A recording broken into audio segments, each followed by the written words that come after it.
धक धक धक धक। पिछली बार हमने बात की थी दिल क्या है, और हम आगे बात करेंगे कि दिल पंप कैसे करता है। ये पंप क्या चीज़ है। तो आप ये सोचिए कि जो आपका दिल है उसमें 4 कमरे हैं, 2 ऊपर 2 नीचे। जो ऊपर वाले कमरे हैं उसके अंदर ब्लड आता है, जो नीचे वाले हैं उससे बाहर जाता है। जो राइट साइड वाला है उसके ऊपर ब्लड वाले चेम्बर से, कमरे से नीचे वाले कमरे में जाता है। वहाँ से जो ब्लड है वो आपके लंग्स में जाता है। तो ये सोचो कि ब्लड कह रहा है चलो चले लंग्स के पास चले। वहाँ पर लंग्स जो है ये ब्लड से कार्बन डाइऑक्साइड ले लेते हैं, उसको ऑक्सीजन दे देते हैं। और अब ब्लड जो है वो खुश है, उसे ऑक्सीजन मिली है, और ये पंप जो है लेफ्ट साइड के ऊपर वाले कमरे में आ जाता है। वहाँ से नीचे वाले कमरे में आता है और वहाँ से वो सारे शरीर में जाता है। जो लेफ्ट वाला नीचे वाला कमरा है हार्ट का, उसे वेंट्रिकल कहते हैं, और ये हार्ट का सबसे स्ट्रॉन्ग, सबसे मजबूत मसल है, क्योंकि इसने सारे शरीर को देना है ब्लड। तो ये जो ब्लड जो है वो इस कमरे से सारे ब्लड शरीर में जाता है। वहाँ से जो हमारे सेल्स हैं वो उसे ऑक्सीजन लेते हैं, हार्मोन लेते हैं, और उसके जो कार्बन डाइऑक्साइड उसे दे देते हैं, जो उसका वेस्ट प्रोडक्ट है वो दे देते हैं।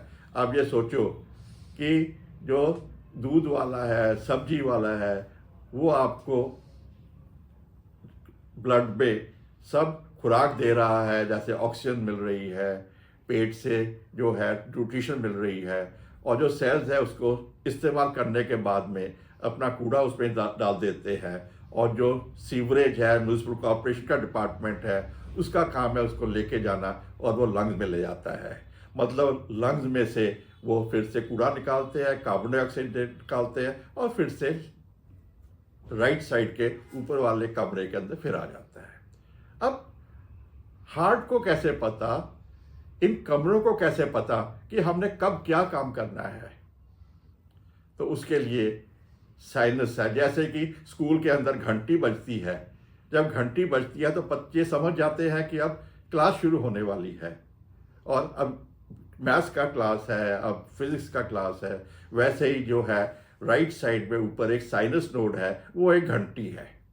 तो वहाँ से सारा इलेक्ट्रिक करंट शुरू होता है, और वो करंट पहले ऊपर वाले जो है कमरों उनको कहता है कि आपके अंदर जो ब्लड है वो नीचे वाले कमरों को भेजो, वो नीचे वाले में चला जाता है।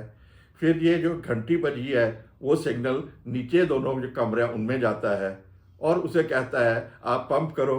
वो लंग्स पे ब्लड भेजता है, वापस आता है लेफ्ट साइड पे, लेफ्ट वाला पूरे शरीर को भेजता है, और वो फिर आ जाता है राइट साइड में। तो ये जो इलेक्ट्रिक करंट है ये बहुत इंपॉर्टेंट है। जैसे एक मोटर चलती है इलेक्ट्रिक करंट के साथ, जितने हमारे मसल्स हैं वो इलेक्ट्रिक करंट, इलेक्ट्रिक स्टिमुलेशन के साथ वो कंट्रैक्शन होती है उनकी। तो ये जो इलेक्ट्रिक करंट है ये बहुत इंपॉर्टेंट है। उसके बिना कोई ज़िंदगी नहीं है।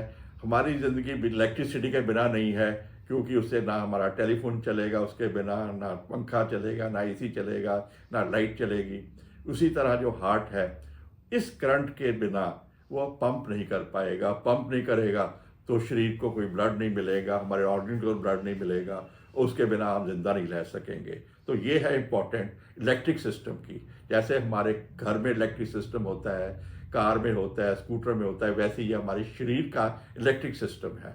और ये इलेक्ट्रिक सिस्टम है जो हमारे दिल को जन्म से लेके मरते समय तक वो उसको पंप को, उस मोटर को चलाए रखता है। हमने बात की थी कि जब घंटी बजती है तो वहाँ से शुरू होता है। अगर घंटी बहुत जल्दी जल्दी बजनी शुरू हो जाएगी तो हार्ट बहुत जल्दी जल्दी चलेगा और थक जाएगा। अगर ये बहुत स्लो चलेगी तो हार्ट ठीक से पंप नहीं करेगा। इसलिए भगवान ने बनाए हुए जो घंटी जो है वो 1 मिनट में 72 बार एवरेज चलती है, और 72 बार हमारा 1 मिनट के अंदर हार्ट पंप करता है। और ये पंपिंग जो है दिन रात चलती रहती है।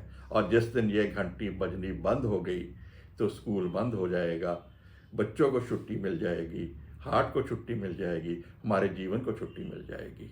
तो ये है सिंपल लैंग्वेज में इलेक्ट्रिक सिस्टम हमारे हार्ट का।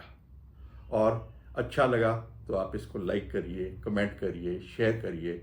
मैं एक क्वेश्चन आपसे पूछूंगा, आप उसका जवाब कमेंट बॉक्स में दीजिए, और जो सबसे अच्छा जवाब होगा उसको एक ई बुक भेजी जाएगी। उसके लिए आप अपना वहाँ पे ईमेल एड्रेस या मोबाइल व्हाट्सएप नंबर भी दीजिए। ये क्वेश्चन है कि ये जो घंटी बज रही है, ये जो हार्ट की जो रफ्तार है चलने की, वो 1 मिनट में कितनी बार एवरेज चलती है? तो इसका जवाब आप दीजिए कमेंट बॉक्स में। और नेक्स्ट टाइम हम बातें करेंगे कि हार्ट में क्या क्या प्रॉब्लम आ सकती है, क्या क्या बीमारी आ सकती है। तब तक के लिए बाय बाय, थैंक यू, शुक्रिया।